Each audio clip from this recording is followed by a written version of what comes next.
Ladies and gentlemen, a minister is walking down the street. He sees a little boy trying to ring the doorbell on a house, but the boy is so short he can't reach the doorbell.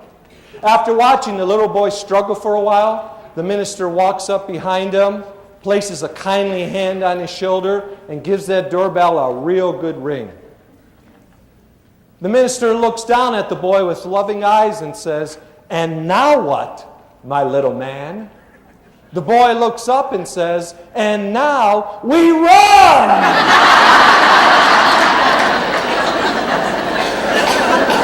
How many of you ever did that? Yeah, me too. Let's take a trip back to our childhood. Raise your hand if you remember playing hopscotch. Look at all the hands go up. How about hula hoops? More hands. Monopoly.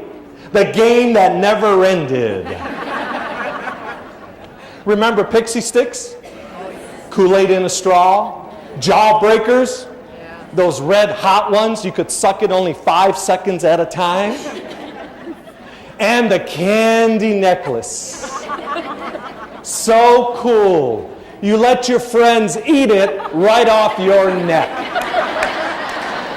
Little boy's in Sunday school.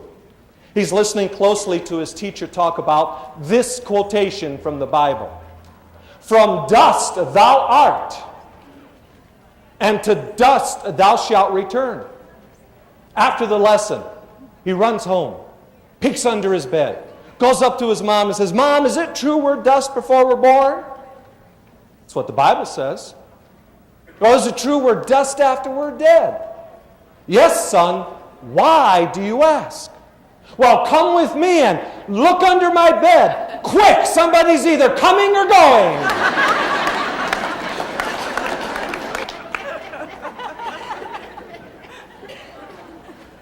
Remember elementary school? Where you wrote your first love note?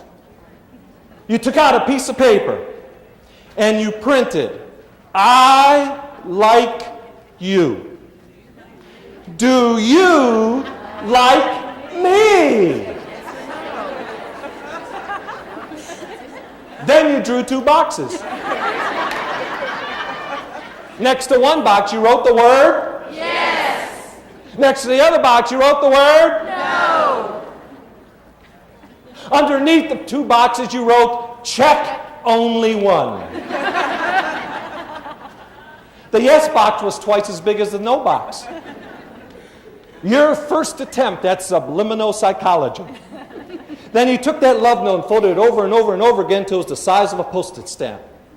You passed it all the way across the classroom with the help of your classmates until it got to the boy of your dreams. He unfolded the note and started reading it. And you sat there with the most unbearable anticipation. Oh, which box will my Prince Charming choose? Oh, please, please say yes. After he finished reading the note, he drew another box. And he wrote a word next to it. The word was maybe. He checked off the maybe box and sent the note back to you.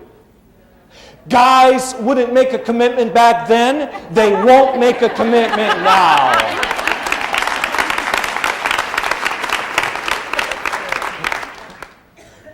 Humor will help you take care of yourself because humor is a massage for the soul. And today I'd like to share several ideas with you on how to get more humor and fun into your life, because life is too important to take yourself so seriously. Laughter is the sound of joy. Give yourself permission to experience joy. Well, we finally got older and we became adults.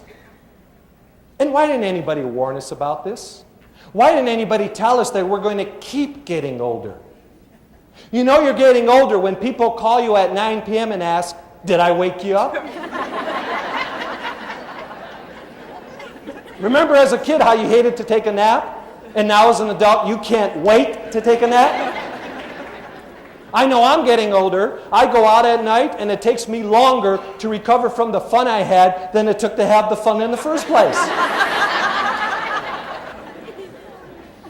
Senior citizen is driving down the freeway. His cell phone rings, so he answers it. It's his wife warning him, "Herman, I just heard the news on the TV. There's a car going the wrong way on 65. Please be careful." Herman says, "Honey, it's not just one car, it's hundreds of them."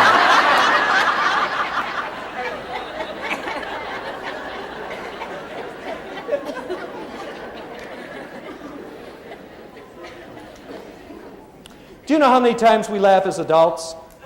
15 times a day. And that's on a good day, isn't it? How did we go from 250 times as a child to 15 times as an adult? What happened to us? Well, as adults, we become more serious, don't we? But life is too important to take yourself so seriously. It takes 26 muscles to smile and 62 muscles to frown. Why not make it easy on yourself? Learn to laugh at yourself. Not in a low self-esteem kind of way, but laughing at yourself in a healthy way is a sign of psychological strength. Do you want to be less serious?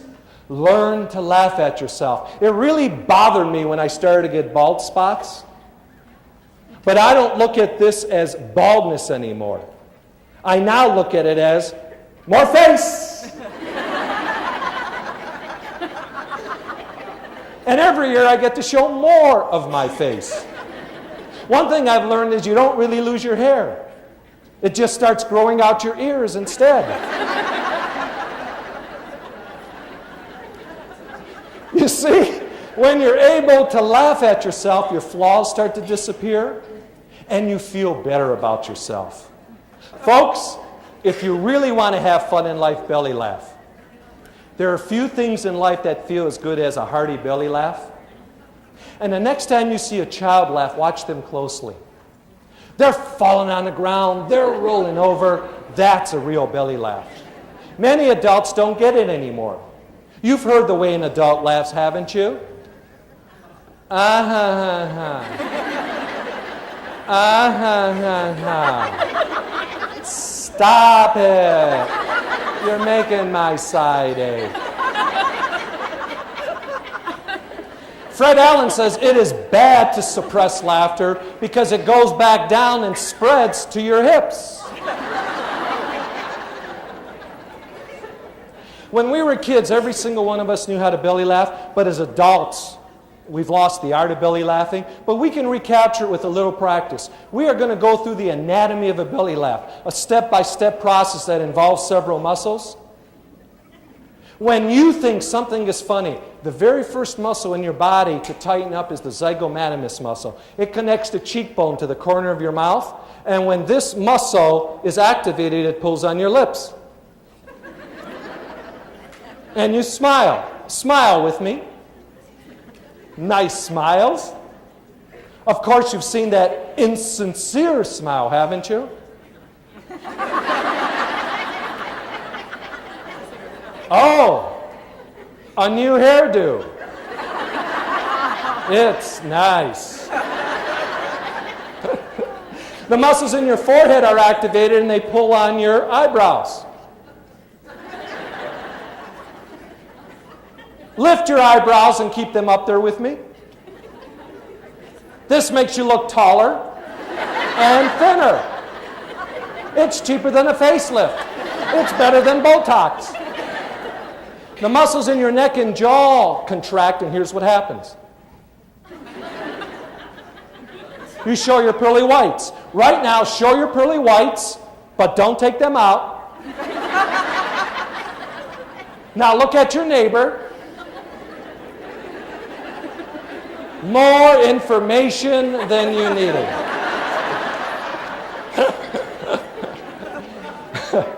These are some of the muscles that tighten up before you actually laugh.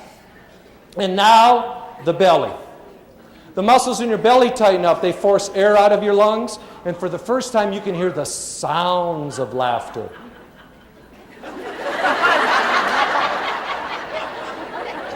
Someone wants one of those signs real bad, don't they? To get an idea of what this feels like, grab a hold of your belly.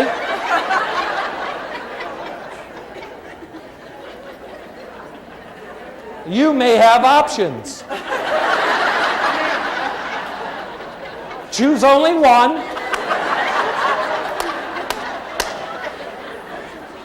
Look at your hand. Look at it. If it isn't full of belly, grab some from the person next to you. Go ahead, grab some. There's enough to go around.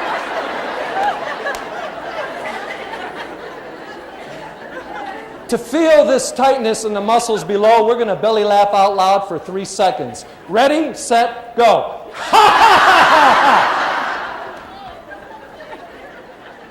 When you get a real good belly laugh going, you get laughing seizures. Your body becomes spastic and you're out of control, and this is good for you. And you start to rock and roll. Your head rocks back. Ha ha ha ha! You roll forward. You even hit yourself. Who knows why you hit yourself? Rock and roll with me. Hit yourself.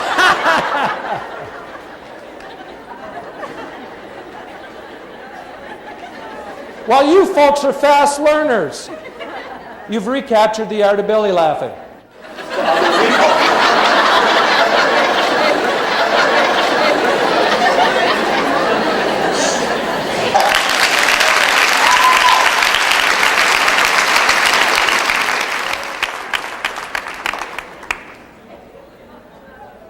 I have some final thoughts and a final story to share with you.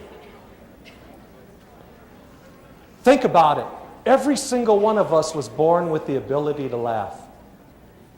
We should treasure this gift and use it often. What is the purpose of life on earth?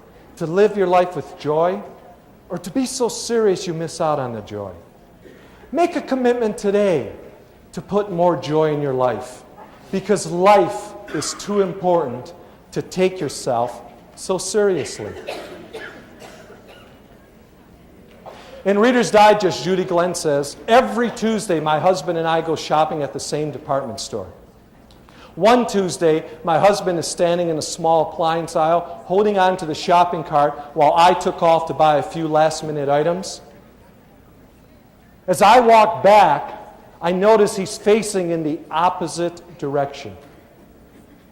So I walked up behind him quietly, and I gave him a playful pat right on his fanny. Without turning around, he says, "That better be my wife. But if it's not, I shop here every Tuesday." Have a great Tuesday. Have a great life. Lula!